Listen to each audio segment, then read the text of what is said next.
Welcome back, history enthusiasts. I'm thrilled to have you join me for another riveting episode of This Month in HistoryX. Today, we're diving deep into the annals of time to explore the captivating events of March across various years. From daring adventures to tragic disasters, each moment has left an undeniable mark on the pages of history. So let's embark on this journey together and uncover the stories that have shaped our world. Our journey begins in March 1999, a year marked by extraordinary feats and unforeseen challenges. In the realm of aviation, the Breitling Orbiter made headlines as it embarked on a historic voyage. The Breitling Orbiter soared into the skies, attempting to achieve what was once deemed impossible: a non-stop circumnavigation of the globe in a hot air balloon. Piloted by Bertrand Piccard and Brian Jones, this audacious expedition captured the world's imagination. Breitling Orbiter was the name of 3 different Rosier balloons made by the Bristol-based balloon manufacturer Cameron Balloons to circumnavigate the globe, named after the Swiss watchmakers Breitling. The Breitling Orbiter 3 stood 180 feet, 55 meters tall when inflated completely. The propane gas that fueled its 6 burners was contained in 28 titanium cylinders, mounted in 2 rows along the sides of the gondola. Concerned about fuel consumption, the team added 4 additional propane containers prior to launch. These additions proved necessary to complete the trip. Bertrand Piccard and Brian Jones launched from the Swiss alpine village of Château d'Eus at 8:05 GMT, March 1st, 1999. They traveled southwest over the Mediterranean and then swung east over Mauritania on March 2nd. At a starting meridian of 9 degrees, 12 minutes west, they landed in the Egyptian desert after being aloft 19 days, 21 hours, and 55 minutes on March 21st, 1999. Having traveled a distance of 25,361 miles, 40,814 kilometers. During the course of the flight, the balloon had climbed to altitudes of up to 38,507 feet, 11,737 meters, and achieved speeds up to 123 knots. The official finish line of the circumnavigation occurred over Mauritania at 4:54 a.m. EST on March 19th. The Breitling Orbiter 3 held the record for the longest distance, unrefueled flight of any aircraft in aviation history until the 2006 flight of the Virgin Atlantic Global Flyer. It still holds the record for the longest duration unrefueled flight of 19 days, 21 hours, and 47 minutes. March 24th, 1999, the Mont Blanc Tunnel fire. Amidst the triumphs, March 1979 also bore witness to tragedy. In the heart of the Alps, the Mont Blanc Tunnel became the site of a devastating inferno. In a harrowing incident that unfolded on March 24th, 1999, commuters traversing the Mont Blanc Tunnel, a crucial passage between France and Italy, were confronted with a dreadful tragedy. A truck transporting flour and margarine succumbed to a sudden fire, igniting a raging blaze that swiftly consumed the tunnel. The ensuing chaos claimed the lives of 39 individuals and left the tunnel with extensive damage, forever etching this event into the annals of history. The fire blazed intensely for 53 hours, fueled primarily by the margarine cargo in the trailer, which had the equivalent volume of a 23,000-liter oil tanker. The fire's temperature reached an estimated 1,000 degrees Celsius, 1830 degrees Fahrenheit. The fire rapidly spread to other nearby cargo vehicles, carrying combustible materials. Approximately 40 vehicles were engulfed in thick, toxic smoke containing carbon monoxide and hydrogen cyanide, creating a perilous situation. Weather conditions affected airflow through the tunnel, causing it to flow from the Italian side to the French side. Authorities exacerbated the situation by pumping more fresh air into the tunnel from the Italian side, intensifying the fire and trapping toxic fumes inside. Consequently, only vehicles past the fire on the French side of the tunnel were trapped, while cars on the Italian side were largely unaffected by the fire. In the Mont Blanc Tunnel fire, 30 people trapped inside vehicles sadly perished, while 9 more lost their lives attempting to escape on foot. All of the deceased were on the French side and were eventually reduced to bones and ash due to the intense heat. Out of the initial 50 people trapped in the fire, 11 managed to survive, all of them from the Italian side. Some victims were able to seek refuge in the fire cubicles, which had original fire doors rated to withstand flames for 2 hours. However, in the 34 years since the construction of the tunnel, some of these doors had been upgraded to provide 4 hours of protection. It took more than 5 days after the fire for the tunnel to cool down sufficiently to allow cleanup and repairs to commence. Following the fire, the tunnel was closed for 3 years, during which time the tunnel underwent significant alterations to prevent such a disaster from happening again, and reopened on March 9, 2002. As we shift our focus to March 1974, we uncover a tapestry of both ancient marvels and modern calamities. In the realm of archaeology, a monumental discovery captured the world's fascination. March 29, 1974, discovery of the Terracotta Army. March 1974 witnessed a remarkable archaeological breakthrough in the Shanxi province of China. Local farmers stumbled upon an extraordinary sight: fragments of a vast terracotta army buried beneath the earth. The discovery of the Terracotta Army was nothing short of astounding. Each intricately crafted soldier stands as a silent sentinel, guarding the tomb of Emperor Qin Shi Huang. The figures vary in height according to their rank, the tallest being the generals. The figures include warriors, chariots, and horses. Estimates from 2007 were that the 3 pits containing the Terracotta Army hold more than 8,000 soldiers, 130 chariots with 520 horses, and 150 cavalry horses, the majority of which remain in situ in the pits near Qin Shi Huang's mausoleum. Other, non-military terracotta figures have been found in other pits, including officials, acrobats, strongmen, and musicians. The central tomb appears to be a hermetically sealed space, approximately 100 by 75 meters. To this day, the tomb remains unopened due to some concerns over preservation of its artifacts. For example, after the excavation of the Terracotta Army, the painted surface present on some terracotta figures began to flake and fade. The lacquer covering the paint can curl in 15 seconds once exposed to Xi'an's dry air and can flake off in just 4 minutes. Until the day arrives, the Terracotta Army stands steadfast, guarding the tomb of Emperor Qin Shi Huang with unwavering pride. Even as history unveiled its wonders, tragedy cast a long shadow in March 1974. March 3, 1974. Turkish Airlines Flight 981. Turkish Airlines Flight 981 was a scheduled flight from Istanbul Yeşilköy Airport to London Heathrow Airport, with an intermediate stop at Orly Airport in Paris. On the 3rd of March 1974, the McDonnell Douglas DC-10 operating the flight crashed into the Ermenonville Forest, 37.76 kilometers, 23.46 miles, outside Paris, killing all 335 passengers and 11 crew on board. The crash was also known as the Ermenonville Air Disaster.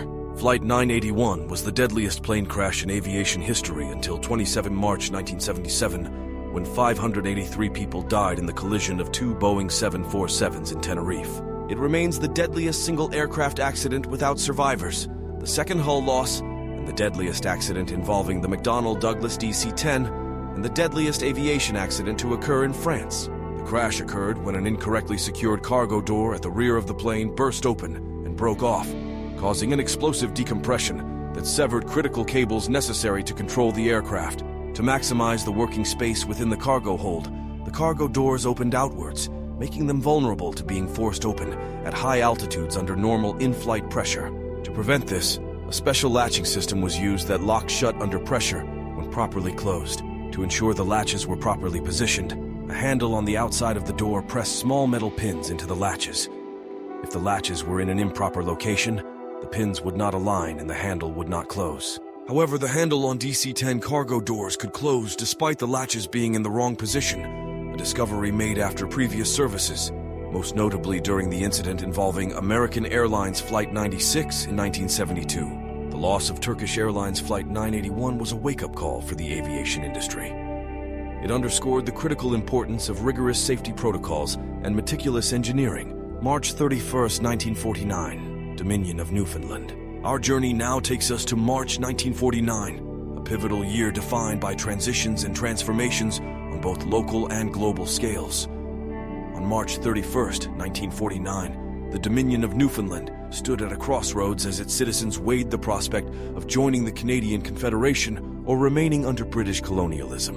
In 1934, Newfoundland became the only Dominion to give up its self-governing status, which ended 79 years of self-government. The abolition of self-government came about because of a crisis in Newfoundland's public finances in 1932. Newfoundland had accumulated a significant amount of debt by building a railway across the island, which was completed in the 1890s, and by raising its own regiment during the First World War. In November 1932, the government warned that Newfoundland would default on payments on the public debt. The British government quickly established the Newfoundland Royal Commission to inquire into and report on the position. The Commission's report, published in October 1933, recommended that Newfoundland give up self-government temporarily and allow the United Kingdom to administer it by an appointed commission. The Newfoundland Parliament accepted the recommendations and presented a petition to the King to ask for the suspension of the Constitution and the appointment of commissioners to administer the government until the country became self-supporting again. To enable compliance with the request, the British Parliament passed the Newfoundland Act 1933, and on 16th of February 1934, the British government appointed 6 commissioners, 3 from Newfoundland and 3 from the United Kingdom, with the governor as chairman. The system of a 6-member commission of government continued to govern Newfoundland until Newfoundland joined Canada in 1949 to become Canada's 10th province. The referendum sparked heated debates across the Dominion. For many, it was a question of identity and sovereignty. In the end, the decision to join Canada reshaped destiny. March 19, 1949, the California Zephyr, dubbed the most talked-about train in America. Meanwhile, across the Atlantic, the California Zephyr embarked on its inaugural journey, heralding a new era of transcontinental travel. The California Zephyr was a famed passenger train operated by 3 railroads: the Chicago, Burlington, and Quincy, CB&Q, the Denver and Rio Grande Western, DNRGW, and the Western Pacific, WP. It ran between Chicago, Illinois, and Oakland, California, with stops in Omaha, Denver, Salt Lake City, Winnemucca, Oroville, and Pleasanton. On March 19, 1949, the railroads collectively hailed the California Zephyr as the most talked-about train in America. The California Zephyr was the first long-distance train to carry Vistadomes in regular service. In addition, each consists of a baggage car, a dining car, a 16-section sleeping car, and 3 10-roomette 6 double-bedroom sleeping cars. The original Zephyr train ceased operation in 1970. However, the Denver and Rio Grande Western Railroad, DNRGW, maintained its passenger service with the Rio Grande Zephyr train, using the original equipment between Salt Lake City and Denver until 1983. In that same year, the second version of the California Zephyr, an Amtrak service, was established. The contemporary California Zephyr partly follows the path of the original Zephyr and partly follows the path of its previous competitor, the city of San Francisco. Boarding the California Zephyr was like stepping into a world of elegance and adventure. From the rugged peaks of the Rockies to the sun-drenched shores of California, it was a journey unlike any other. Our final destination brings us to March 1924, a year of intrigue and tragedy in equal measure. March 4th, 1924, Aidan de Brune have put up a record that few, if any, will ever attempt to equal. Aidan de Brune, born 17th of July 1874, and died 15th of February 1946. He was a journalist, author, pedestrian, and the first person in recorded history to walk around the perimeter of Australia, unaccompanied and unassisted. Aidan de Brune, who had previously set multiple walking records, embarked on a remarkable journey on 24th of November 1920 from Fremantle, Western Australia. His destination was Sydney, some 2,800 miles away. De Brune traveled mostly along the railway line, unaccompanied and without assistance, from Fremantle to Kalgoorlie, along the Trans-Australian Railway, and then through Adelaide and Melbourne. De Brune initially planned to complete the journey in 85 days, but it took him 90 days, averaging approximately 30 miles, or 50 kilometers per day. He claimed some records for parts of his walk: Fremantle to Kalgoorlie, 387 miles in 10.5 days.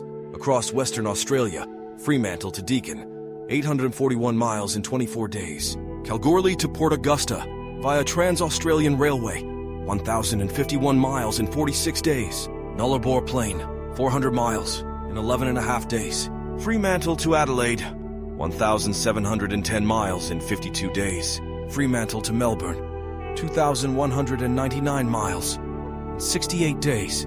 Fremantle to Sydney, 2,792.5 miles in 90 days. Adelaide to Melbourne, 489 miles in 16 days. Adelaide to Sydney, 1,082 miles in 38 days. Melbourne to Sydney, 593.5 miles in 22 days. On September 20th, 1921, de Brune commenced a remarkable journey, a formidable perimeter walk around Australia. Initiating his trek from Sydney, he embarked on an epic anti-clockwise route. De Brune's goal was ambitious: to embark on foot from Sydney cover approximately 10,000 miles around the Australian coastline, visiting all major ports along the way, and ultimately returned to Sydney. Initially, he anticipated completing the walk within 12 months. However, the journey demanded more time, and he arrived back in Sydney on March 4, 1924, after 2.5 years, and completing approximately 10,000 miles on foot. March 1, 1924, Nixon Nitration Works disaster. Amidst the literary triumphs, tragedy unfolded in March 1924 with the Nixon Nitration Works disaster. On March 1, 1924, the Nixon Nitration Works in Edison, New Jersey, became the site of a catastrophic explosion. The blast, triggered by volatile chemical reactions, claimed the lives of 20 workers and injured dozens more.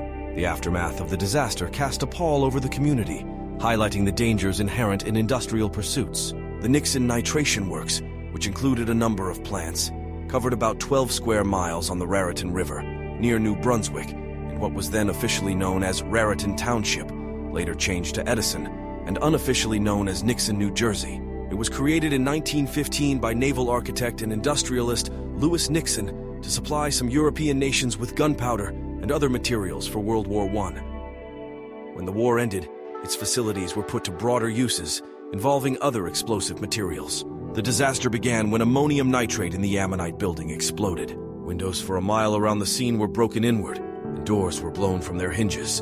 The blast shook Staten Island, where business buildings in the Stapleton and St. George neighborhoods rocked, windows rattled, and doors were slammed. It was felt in lower New York City, Brooklyn, and 50 miles away in Mineola, New York. The flaming debris from the explosion soon set cellulose nitrate sheets afire in nearby buildings. Fires began to consume other buildings as well, including the offices of the nitration works. 6 hours after the explosion, flames were still burning over an area of 1 square mile. As darkness fell, shifting winds suddenly began fanning the flames toward freight cars on a siding and toward the nearby Raritan Arsenal, where 500,000 high-explosive shells were stored. 4 of the arsenal's high-explosive magazines had been crushed by the initial explosion, and the roofs of 2 others blown in. Through the efforts of exhausted firefighters, the fire did not reach the arsenal. The Nixon Nitration Works disaster serves as a sobering reminder of the human cost of industrial progress.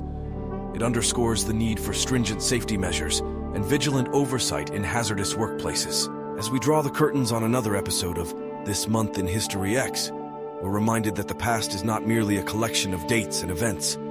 It's a tapestry woven from the triumphs and tragedies of humanity. Join us next time as we continue our journey through the corridors of time, uncovering the untold stories that shape our world. Until then, remember to embrace the lessons of history and let them guide us towards a brighter future.